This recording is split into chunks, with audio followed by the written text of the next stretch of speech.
મોરબીના ટંકારામાં ખેડૂતોએ દેવા માફીની માંગ કરી ખેડૂતોએ મામલતદારને આવેદનપત્ર પાઠવ્યું। પાક નુકસાની વળતર માટે રજૂઆત કરવામાં આવી।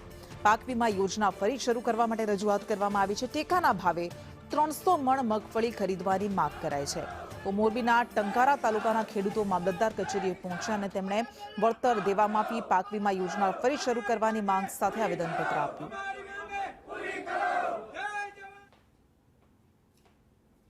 આજે ખરેખર ખેડૂતને 7 દિવસ જે વરસાદનો માર છે, બધા પાથરા પલળી ગયા છે। ત્યારે આજે 30 વર્ષ થયા ભાજપ સરકારને મત દેતા આવતા હોય, ત્યારે ખરેખર ખેડૂતને જરૂર છે, ત્યારે સરકાર ઉચ્ચાત કરી લે છે।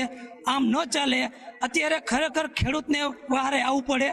સરકારશ્રીને તો કે આટલા બધા માણસો ભેગા થયા છે, આ ખેડૂતના દીકરા છે, આ લોકોને તાત્કાલિક પૈસા ખાતામાં નાખવા જ માંડવાના હોય।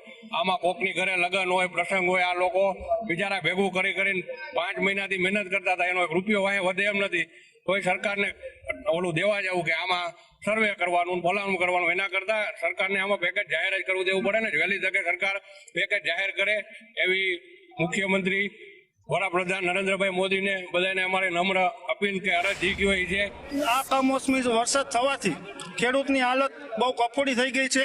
તો અમારે સરકારશ્રીને ખાસ રજૂઆત છે કે તાત્કાલિક રાહત પેકેજ જાહેર કરવામાં આવે અને કોઈ પણ મર્યાદા વગર રાહત પેકેજ જાહેર કરવામાં આવે તો ખેડૂતને 100% રાહત મળવી જોઈએ। બીજી અમારી માંગ એ છે કે યુપીએ સરકારમાં વડાપ્રધાન મનમોહનસિંહજીએ જે ખેડૂતના 78,000 કરોડ દેણા માફ કરેલા હતા, એ દેણા આ ગુજરાતના તમામ ખેડૂતના દેણા માફ થવા જોઈએ।